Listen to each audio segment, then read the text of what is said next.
Hello, and welcome to this English learning video. Today, I will teach you a simple and powerful way to improve your English speaking. It is called the shadowing technique. What is shadowing? Shadowing means you listen to someone speak in English, then you repeat the words immediately after them. Try to copy the voice, the speed, and the feeling of the speaker. You become like their shadow. That's why it's called shadowing. This method helps you speak more clearly, understand English better, and feel more confident when talking. Now, I'm going to tell you a story. This story is told by a girl, and she is also the main character. The story is called I Loved a Married Man. Are you ready? Let's begin. And don't forget to like and subscribe to the channel so you can get more shadowing stories to practice English. My name is Daniela, and I want to tell you my story. I live in a small town called Brighton Bay, not far from New York City. It's quiet here, with calm streets, cozy cafes, and the sound of waves always nearby. I'm 29 years old, and I work as a receptionist at a small hotel near the beach. Life was simple. Some might say boring, but I liked it. I had a few close friends, a small apartment, and a routine that felt safe. I wasn't looking for love. After a few bad relationships in the past, I told myself that it was better to stay alone. But sometimes, life brings someone into your world when you least expect it. That person was Michael. Michael came to the hotel for a business trip. He looked different from the usual guests, calm, polite, and a little tired. He had soft eyes, a gentle smile, and a quiet way of speaking. When he asked for a room, I helped him check in, and he thanked me in a way that felt personal. I noticed the way he looked at me. Not in a bad way, just kind. I smiled back without even meaning to. The next morning, he came down to the lobby and asked for directions around town. I told him where to get the best coffee, where the beach was nice and quiet, and which seafood restaurant locals liked best. He listened to me carefully, really listened, and I liked that. Most people don't. After that, we started talking more. He stayed for 2 weeks. Every evening when his work was done, he would come to the lobby and we would chat. Some days we walked along the beach, other times we sat on a bench near the lighthouse. We talked about life, books, music, dreams. He told me about the stress of his job in the city. I told him about my quiet life here. I felt comfortable with him. I felt seen. One night, we were walking by the water. The stars were out and the breeze was soft. He turned to me and said, "Being with you feels like peace." Those words stayed in my heart. I think I started falling for him that night. When his 2 weeks were over, he left Brighton Bay, but we kept in touch. Every day he sent me messages. Every night we talked on the phone. We laughed, we shared stories, and I missed him more than I thought I would. A month later, he came back. This time, he didn't stay at the hotel. He rented a small house near the harbor and asked me to visit. We made dinner together, we listened to music and danced in the kitchen. It felt like we had been together for a long time. I felt lucky. But then, one evening, something changed. We were sitting on the couch drinking tea, and he looked serious. He took a breath and said, "Daniela, I need to tell you something." I looked at him. My heart started to beat faster. "I'm married," he said, looking at the floor. "I have 2 children." My body froze. I couldn't speak. My hands felt cold. I looked away. He didn't mean to hide it. I didn't expect to meet you. But my marriage is not good. We live in the same house, but it's not love anymore. I stay for the children. That's all. His voice was low. He sounded sad. But I couldn't say anything. My thoughts were all over the place. I stood up and walked outside. The air was cold and I could hear the ocean waves. I felt like crying. He followed me out. "I understand if you don't want to see me again." I nodded and walked home. That night, I couldn't sleep. My head was full of questions. Why didn't he tell me before? Why did this happen to me? But I also remembered the way he looked at me, the way he spoke, the way he made me feel safe. I was confused. I wanted to be angry, but I missed him. The next day, he sent me a message. "I'm sorry," it said, "but I miss you." I didn't reply. For days, I felt lost. I couldn't focus at work. I kept checking my phone. My heart and my mind were fighting. I told myself to forget him, but I couldn't. A week later, I saw him again. We met near the beach. I told him I felt hurt, that I didn't like being kept in the dark. He said he understood. He didn't try to excuse it. He only said, "I care about you." And then I stayed. I know it's wrong. I know many people will say I made a bad choice. I know I became the other woman. But at that time, I wanted to believe him. I wanted to believe this was temporary, that maybe one day he would leave his wife, that maybe he would choose me. So we continued in secret. He visited Brighton Bay once or twice a month. He stayed in that little house. I went there after work. We ate together, we talked. Sometimes we watched old movies or just sat in silence. It felt real, but also like a dream that could end any time. We never went out together. We never held hands in public. No photos, no dates, no future plans. Just small moments in a quiet house. But in those moments, he made me feel special. He listened to me. He remembered the little things I said. He helped me cook, made me laugh, brought me books I mentioned once. He made me feel loved. Still, deep inside, I knew the truth. I was not his first choice. I was not part of his real life. I was something on the side, something easy without problems. And yet I didn't leave. Why? Because I loved how he made me feel. Because I believed him. Or maybe because I was afraid to be alone. Those quiet nights with him gave me something to hold on to.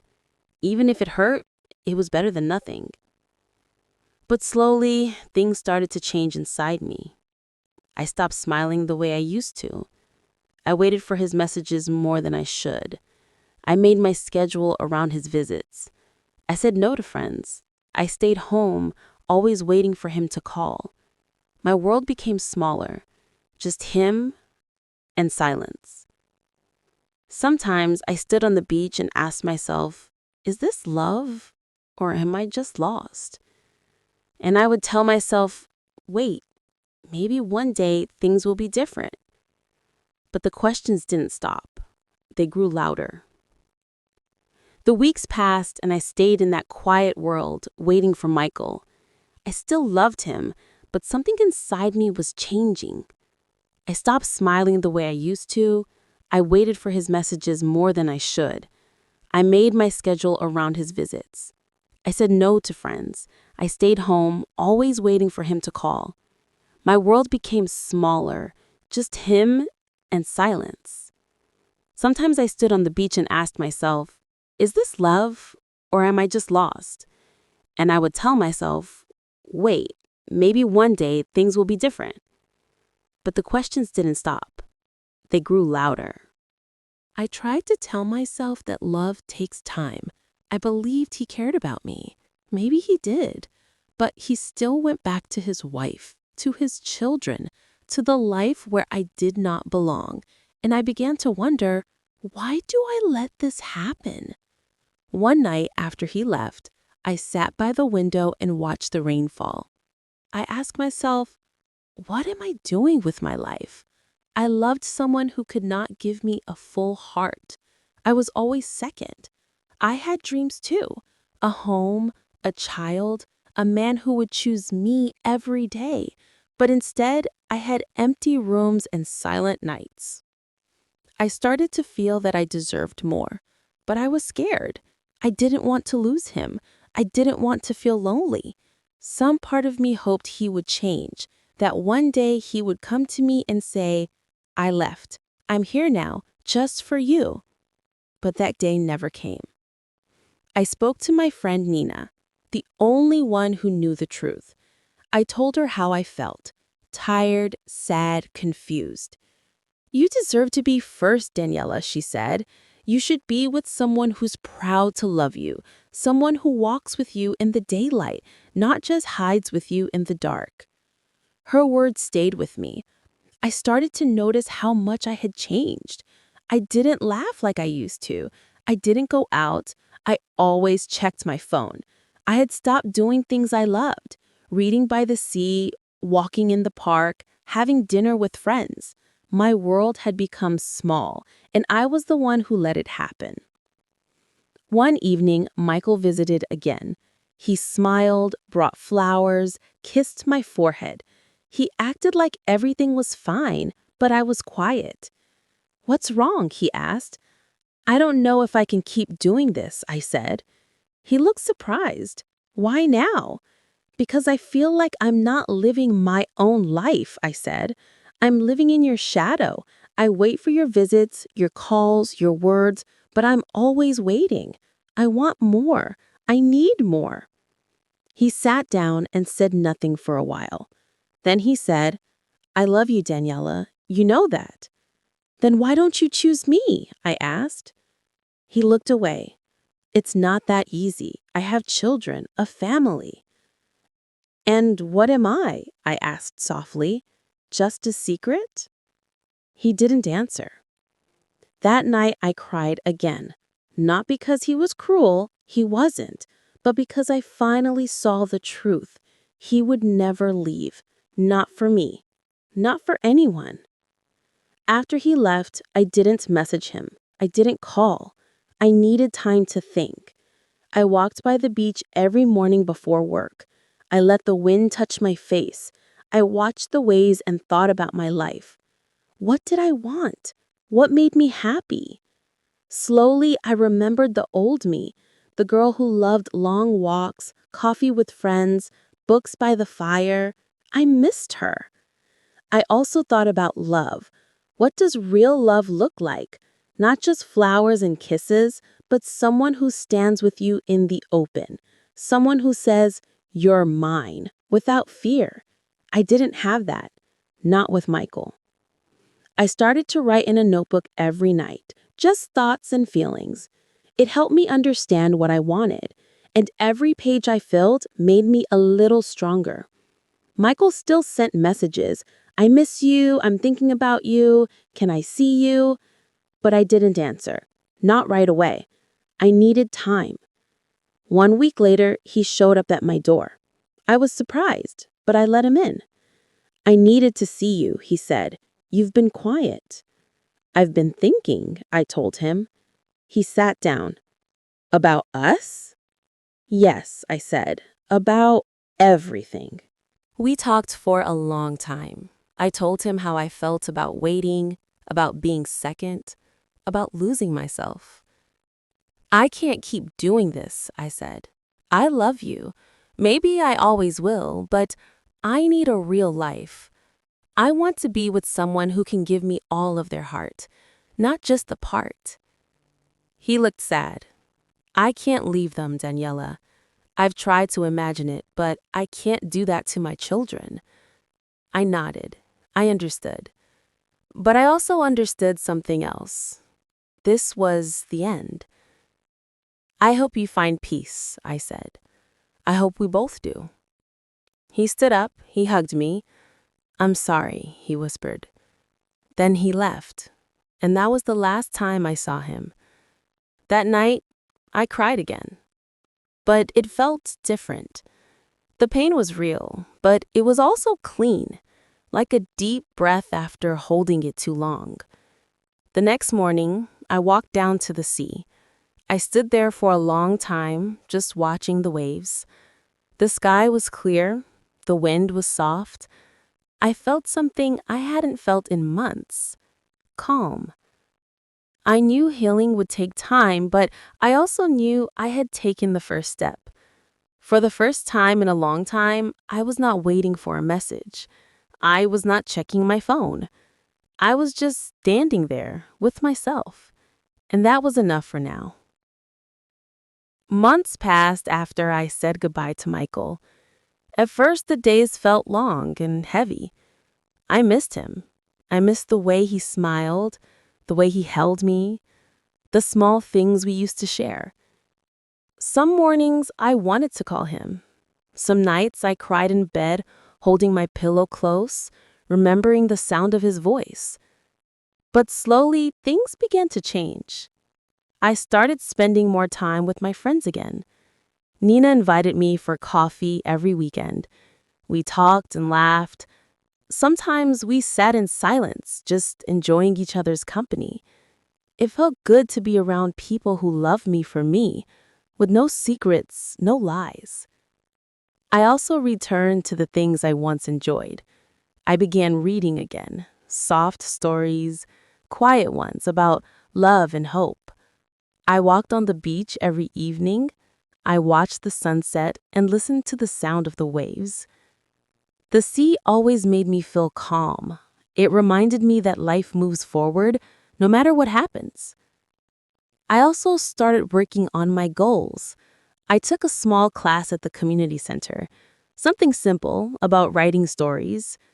I didn't tell many people about it. I just wanted to try something for myself. Each week, I wrote a few pages about my thoughts and dreams. It felt good to write. It helped me heal. One evening after class, I was walking home when I stopped by a bookstore near the corner. I hadn't been there in a long time. Inside, I saw a man looking at travel books.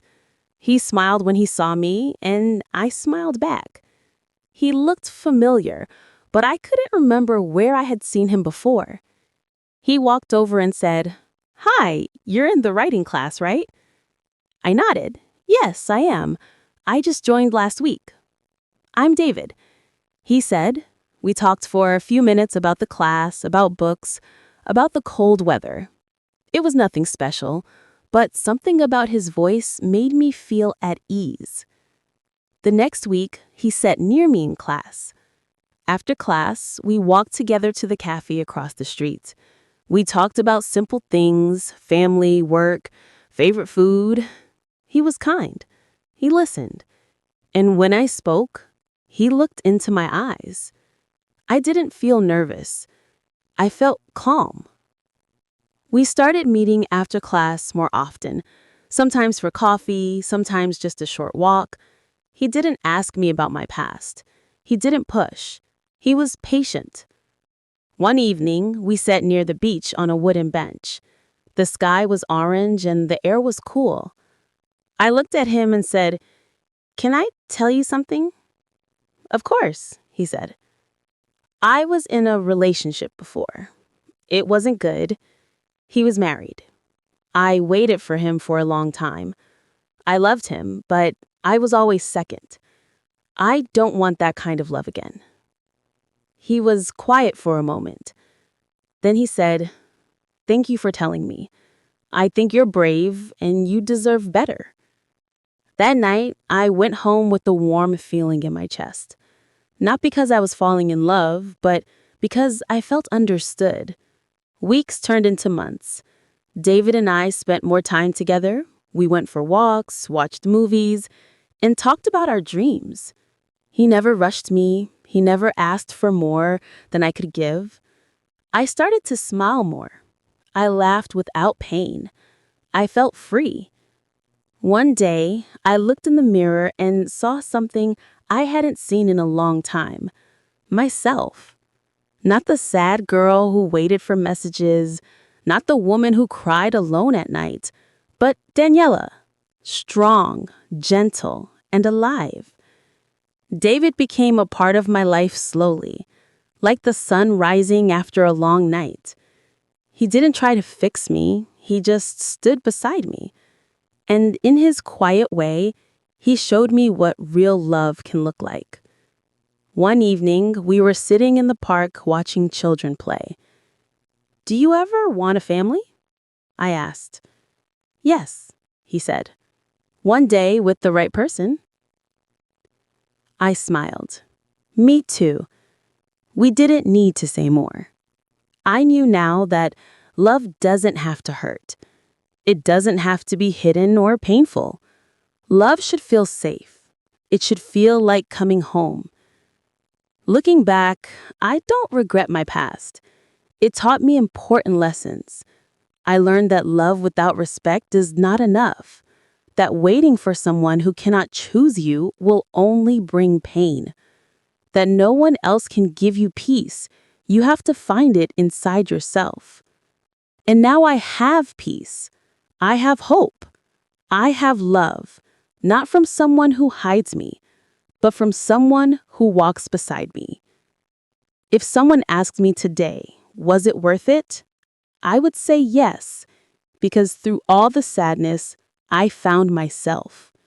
And in finding myself, I opened the door to a new kind of love, a better one I truly deserve.